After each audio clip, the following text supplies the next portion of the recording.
for this podcast is that some friends of mine are doing something interesting. They're doing a study on what they believe is God's activity in this fourth turning. You guys know what the fourth turning is. You're familiar with that language in this show? Fourth turning is a historical cycle. In American history, every 80 to 100 years, we go through a crucible that defines our literal survival and existence as a nation.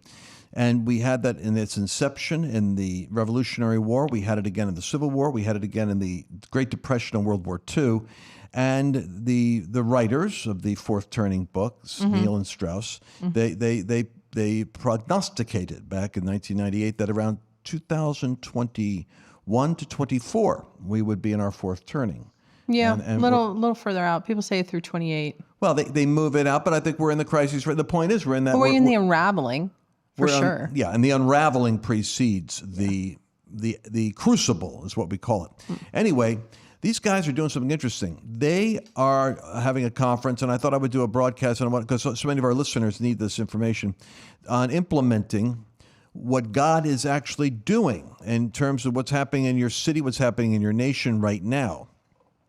How do you actually put feet to the hope that is in you? And so they believe that there is some kind of an authority that should be manifest in the earth in a more significant way. And I would say that if you look at what we wrote in our last book, we covered a little bit too much. I mean, it was a little bit, I probably was writing for a more intellectual brief than most people want to read. But I mean, I only write one book every, decade or so, or 5 years. 4 years, yeah. Every 4 to 5 years. But the main point that I'm making is that we talked about sheep and goat nations. Now, this is a new theology emphasis for the church because we're living in an era now where you see cities. Now, you look at San Francisco now is having these mob flash attacks that are going on. It's out of control. Chicago's been out of control. Yeah. But it's kind of curious to me that these are like sanctuary cities are actually the epicenter of sanctuaries of hell manifesting in democratically run cities where crime is rampant, literally flash mobs. You know how that works. They're not talking about how they're doing, but they're on some kind of a social media app, and they're all, we're going to show up here, we're going to do that, and bam, they hit this thing real fast, and they like a flash mob, raid out Nordstrom's was the latest victim. Well, these stores are boarding up, and many of them are moving out. And they're moving out, and of course the mayors are incompetent to explain what's going on. They blame it on COVID and other stupid stuff. The reality is these are lawlessness epicenters. And when lawlessness happens, I see you brought a book out. Well, it's your book. Because the first page talks about the fourth turning, so I just didn't know if you wanted to look at that. But it's the beginning of chapter 1. And then the next page, chapter 2, or page 2 and page 3, I'll talk all about it.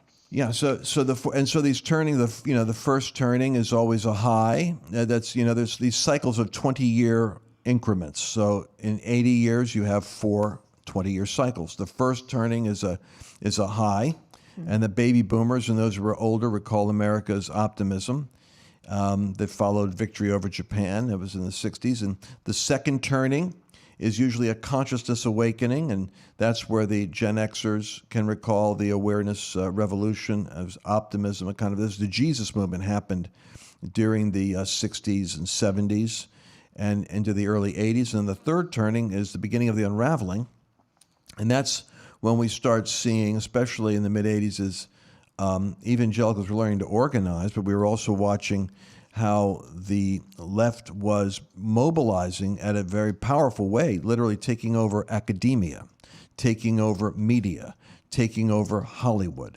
taking over now, as we see in the fourth turning, corporations going woke. And you see that the byproduct of the university system, a lot of believers miss this, is that the education system is the sleeper cell. Because once it gets into the minds of your children, it indoctrinates them, and they go out into the world. They go out into like look at Yale Law School now. It is so woke, it's scary, and it's not objective minds, learning the power of argument and lucid thinking and logic, but rather being taught what to think and to have a kind of a righteous Pharisaic indignation about certain ideas.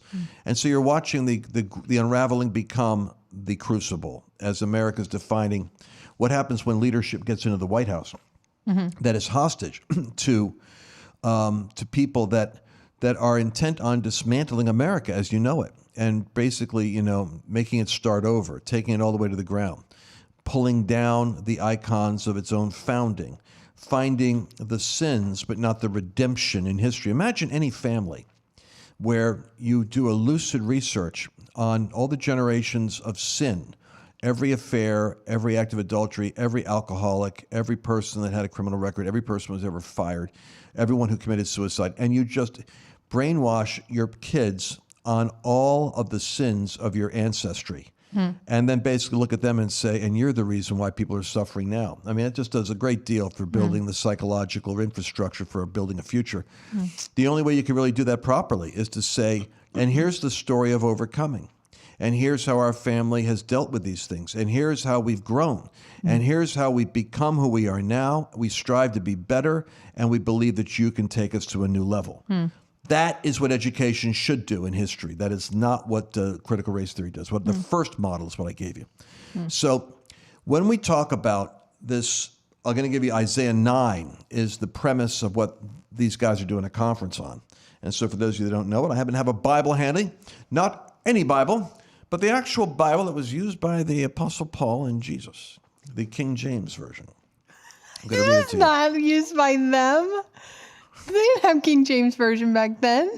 Well, all right. I'm sorry. Well, all right. Maybe it was around the peanut gallery. Maybe it was around the 1500s when the printing press was putting this out. All right. Maybe it was King James was later. Right. So, but here's the verse. So majestically translated from the King James, which I believe should be the foundation of literacy in America. Of the increase of his, for unto us a child is born, appropriate word for Christmas. Unto us a child is born, and unto us a son is given. And the government shall be upon his shoulder. And his name shall be called Wonderful Counselor, the Mighty God, the Everlasting Father, the Prince of Peace. What a beautiful sentiment this is. This refers some 800 years before the birth of Jesus. And it refers to the prophecy of the Messiah, that a child would be born and government would be on his shoulders. And then verse 7 is the verse for this group that I'm thinking about right now. Of the increase of his government and peace there shall be no end. The idea that what was begun 2,000 years ago is not going to evaporate, but is actually going to increase. And of the increase of that government there shall be no end. And upon the throne of David and upon his kingdom to order it. Interesting words, order it. Someone ought to do a Hebrew word study and get it, ordering it and establishing it with judgment and with justice, from henceforth even forever. And then this verse here, this final sentence is what stimulates me. The zeal of the Lord of hosts will perform it. Imagine what it would be like if you and I got together for an intensive weekend and I focused on you fulfilling the specific call and assignment God has on your life. We call that Level 10 Living. And we actually have a level10living.com site set up right now, specially for you. And what we've done is we've taken this weekend experience where people paid thousands of dollars for that immersion, and we reproduced it so that you could be just like you're at the event with all the material, all the exercises, all the training. And we've actually discounted it from $500 for a special $297 offer. Just go to level10living.com and get the most powerful transformational training that you'll experience